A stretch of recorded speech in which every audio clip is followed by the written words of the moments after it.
High students welcome to my YouTube channel M Das maths tuition. आजकेर भिडियोते थाकছে class सिक्सर थार्ड यूनिट अर्थात फाइनल एग्जामेर साइंसर प्रश्न उत्तर सह थाकছে। একটা ভালো স্কুলের প্রশ্ন উত্তর সহ করাচ্ছি বন্ধুরা। এইগুলো তোমাদেরও যে কোনো স্কুলে এইগুলো থেকে অনেক প্রশ্ন কমন পেয়ে যাবে। তাছাড়া পরীক্ষা থার্ড ইউনিটের প্রশ্ন কী ধরনের হয় এটাও আইডিয়া পেয়ে যাবে এই ভিডিও দেখলে। এবং শুধু এই পরিবেশের নয়, সায়েন্সের নয়, হিস্ট্রি, জিওগ্রাফি, ম্যাথ সমস্ত সাবজেক্টের এইভাবে নমুনা প্রশ্ন উত্তর সহ করিয়ে দিয়েছি এবং সাজেশানও দিয়ে দিয়েছি। তাই যারা সাজেশানগুলো দেখোনি এখনও আমার ইউটিউবে গিয়ে সার্চ করে তোমরা সাজেশানগুলো এবং এই রকম নমুনা প্রশ্নের উত্তরগুলো দেখে নাও বন্ধুরা। আর যারা আমার চ্যানেলটি দেখছো সকলকে ধন্যবাদ। আর যারা আমার চ্যানেল নতুন দেখছো প্রিয় ছাত্রছাত্রী, প্লিজ তোমরা আমার চ্যানেলটিকে সাবস্ক্রাইব করে ও শেয়ার করে একটু সাপোর্ট করে একটু পাশে থাকো বন্ধুরা। তোমাদের জন্য লাগাতার এইভাবে পরিশ্রম করে ভিডিও দিচ্ছি, তাই তোমাদের কাছে শুধু এইটুকু সহযোগিতা ভালোবাসা আশা করছি যে তোমরা আমার চ্যানেলটিকে সাবস্ক্রাইব এবং শেয়ার করে সাপোর্ট করবে। তো প্রথম দেখো, 1 কিলো পাস্কাল সমান কত পাস্কাল? না 1000 পাস্কাল। ঘর্ষণের ফলে উৎপন্ন হয় কি? এইগুলোর মধ্যে ঘর্ষণের ফলে উৎপন্ন হয় তাপ। সরল যন্ত্র নয় বলেছে, কী হবে? Drill machine. এটা আছে জটিল যন্ত্র। তরলের চাপ নির্ভর করে কিসের উপরে? এতগুলোর মধ্যে তরলের গভীরতার উপরে। তরলের চাপ নির্ভর করে তরলের গভীরতার উপরে। উইপোকা ঢিবিতে কাঠি ঢুকিয়ে উইপোকা শিকার করে, এ কে করে? না শিম্পাঞ্জি করে। শিম্পাঞ্জি। বাংলার কীটপতঙ্গ বইটি লেখককে? গোপালচন্দ্র ভট্টাচার্য। ভীষণ ইম্পর্টেন্ট প্রশ্ন। আর্থ্রোপোডা অন্তর্ভুক্ত নয়। আর্থ্রোপোডা মানে সন্ধিপদ নয়। কোনটা? ঝিনুক হচ্ছে মোলাস্কা পর্বের। আর্থ্রোপোডার নয়। এরপরে শূন্যস্থান পূরণ করতে বলছে। উৎপাদক তার দেহে যে খাদ্য তৈরি করে সেই খাদ্যের শক্তির উৎস কি? মানে ড্যাশ। না সূর্য। স্ক্রুয়ের গায়ে যে ধাতব প্যাঁচ থাকে তা আসলে কি? তা আসলে নততল। পিঁপড়ের পরিবারের রানীর সংখ্যা কয়টি? 1টি। তিমি শ্বাসকর্য চালায় ড্যাশের সাহায্যে? ফুসফুসের সাহায্যে। যদিও তিমি জলে থাকে কিন্তু ফুসফুসের সাহায্যে শ্বাসকার্য চালায়, কারণ তিমি স্তন্যপায়ী।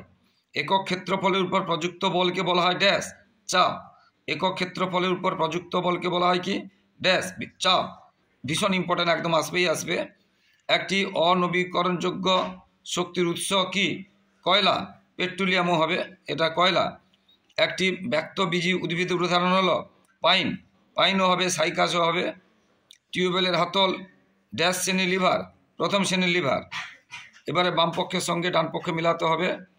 Cellulose dash. সেলুলোজ উইপোকা, মানে কাঠ যে খায়, কাঠের সেলুলোজ থাকে উইপোকা। সেলুলোজ খায় মানে কাঠ খায়। ট্যাপেটাম লুসিডাম এটা বাঘ। এটা পুলি হচ্ছে সরল যন্ত্র। নেকটার হচ্ছে ফুলের মিষ্টি রস। দরজা বন্ধ করা হচ্ছে ঠেলা। দরজা বন্ধ, ভিতর থেকে বন্ধ করা হলে ঠেলা, বাইরে থেকে হলে টানা।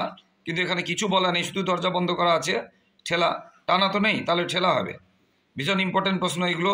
এবং বন্ধুরা, আমার সাজেশান যে দিয়েছিলাম তোমরা দেখো, সাজেশান থেকে 100% এই একটা পরীক্ষায় হয়েছে, স্কুলে প্রশ্ন এসেছে কিনা দেখে নাও।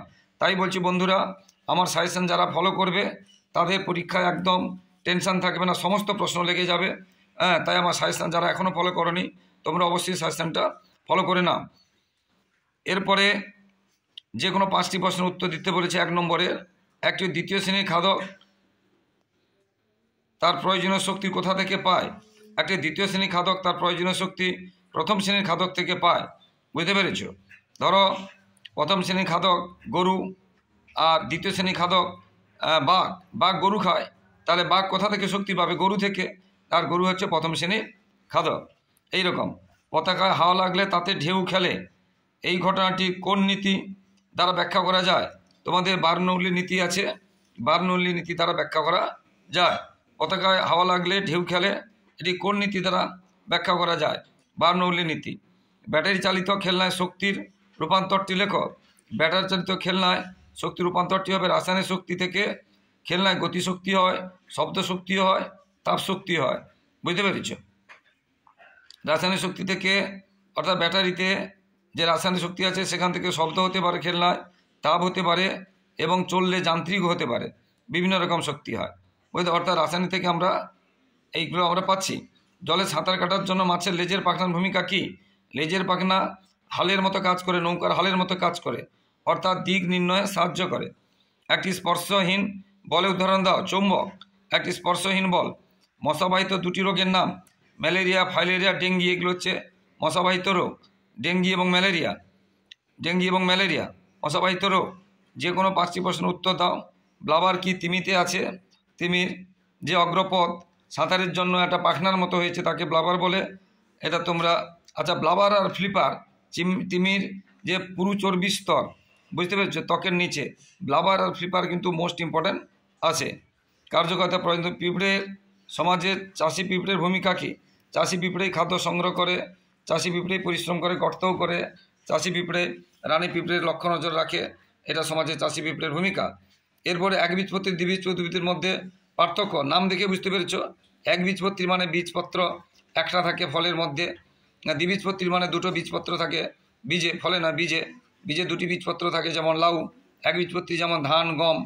এদের শিরাবিন্যাস সাধারণত সমান্তরাল হয় একবীজপত্রী, আর দ্বিবীজপত্রী শিরাবিন্যাস সাধারণত কী হয়? জালিকাকার হয়। বুঝতে পার? আর উদাহরণ তো দিয়ে দিলাম। মানুষের বিজ্ঞানসম্মত নাম কি?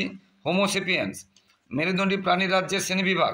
মেরুদণ্ডীকে আমরা পক্ষী করতে পারি, আমরা সরীসৃপ করতে পারি, আমরা মৎস্য করতে পারি, আমরা স্তন্যপায়ী করতে পারি এইভাবে, এবং আমরা উভয়চর করতে পারি। এইভাবে কয়েকটি ভাগে ভাগ করা হয়েছে। উভয়চর উদাহরণ ব্যাঙ, সরীসৃপের উদাহরণ হচ্ছে কুমির, টিকটিকি, গিরগিটি। স্তন্যপায়ীর উদাহরণ মানুষ, পক্ষীর উদাহরণ তো পাখি। বুঝতে পেরেছ? সরল যন্ত্র জটিল যন্ত্রের মধ্যে কোনটি ব্যবহার তোমার কাছে অধিক সুবিধাজনক? সরল যন্ত্র। মানুষের চোয়াল কোন শ্রেণী লিভার? 3য় শ্রেণী লিভার। যন্ত্রের পরিচর্যা 2টি পদ্ধতি লেখো, বই থেকে পড়ে নেবে। আলপিন ও আঙুলের মধ্যে কোনটি দ্বারা একটি বেলুনে ফুটো করা সহজ? আলপিন দ্বারা। কেন না? ক্ষেত্রফল যত কম হবে চাপ তত বেশি হবে, তাহলে চাপ বেশি দেওয়া যায়, যার ফলে ফুটো করা সহজ হয়। আর গভীরতা বাড়লে জলের চাপ বাড়ে না কমে? না বাড়ে। একটি চিত্রের সাহায্যে। 10% সূত্রের প্রবক্তাকে? লিন্ডম্যান বা লিন্ডেম্যান। এটা স্থিতীয় গতির মধ্যে 2টি পার্থক্য লেখো, বই থেকে পড়বে। একটি খাদ্য শৃঙ্খল নির্মাণ করো। ধরো তোমরা ঘাস থেকে ঘাসফড়িং, ঘাসফড়িং থেকে ব্যাঙ, ব্যাঙ থেকে সাপ, সাপ থেকে তোমরা করতে পারো ময়ূর। আবার ঘাস থেকে গরু, গরু থেকে বাঘ। আবার ঘাস থেকে ধরো ছাগল, ছাগল থেকে মানুষ। এইভাবে একটা খাদ্য জাল তৈরি হয়। আমি অনেকগুলো খাদ্য শৃঙ্খলের কথা বলে দিলাম, তোমাদের যে কোনো একটা বলেছে, তোমরা কি বলবে? ঘাস থেকে ঘাসফড়িং, ঘাসফড়িং থেকে ব্যাঙ, ব্যাঙ থেকে সাপ, সাপ থেকে ময়ূর। এইভাবে। বর্তমান বাঘের সংখ্যা দ্রুত হ্রাস পাওয়ার কারণ কি? সি হর্স কীভাবে তাদের বাচ্চা বড় করে তোলে? হাতি সমাজের একটি নিয়ম উল্লেখ করো। বাঘের সংখ্যা কমে যাওয়ার কারণ? না পরিবেশ দূষণ এবং জনসংখ্যা বৃদ্ধির ফলে বন হ্রাস পাচ্ছে, এবং চোরা শিকার, কুসংস্কারের ফলে, এবং বীরত্ব দেখানোর জন্য চোরা শিকার। বুঝতে পেরেছ? এই রকম বা বিভিন্ন রকম প্রাকৃতিক দুর্যোগ, খরা, বন্যা, এইসব কারণে বাঘের সংখ্যা কমে যাচ্ছে। সিহর্স কীভাবে তার বাচ্চা বড় করে?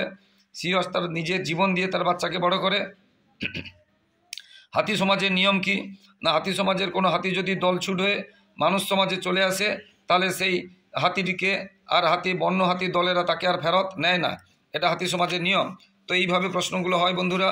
তাই যারা আমার ইউটিউব চ্যানেলটি দেখছো সকলকে ধন্যবাদ। আর যারা আমার চ্যানেলে নতুন প্রিয় ছাত্রছাত্রী, প্লিজ তোমরা আমার চ্যানেলটিকে শেয়ার করে ও সাবস্ক্রাইব করে একটু সাপোর্ট করো বন্ধুরা। এবং যারা এখনও লাইফ সায়েন্স ছাড়া তোমরা অন্যান্য ইতিহাস, ভূগোল, অঙ্ক এই সাজেশানগুলো দেখোনি এবং নমুনা প্রশ্নের উত্তরগুলো দেখোনি, তোমরা কিন্তু আমার ইউটিউবে গিয়ে সার্চ করে দেখে নাও। প্লে লিস্টে গিয়ে দেখলে খুব সহজে খুঁজে পেয়ে যাবে। তাই বন্ধুরা অবশ্যই দেখবে, কারণ বেশিরভাগ তোমাদের জানা প্রশ্ন এসে যাবে যদি তোমরা আমার সাজেশান এবং এই নমুনা প্রশ্নগুলো ফলো করো।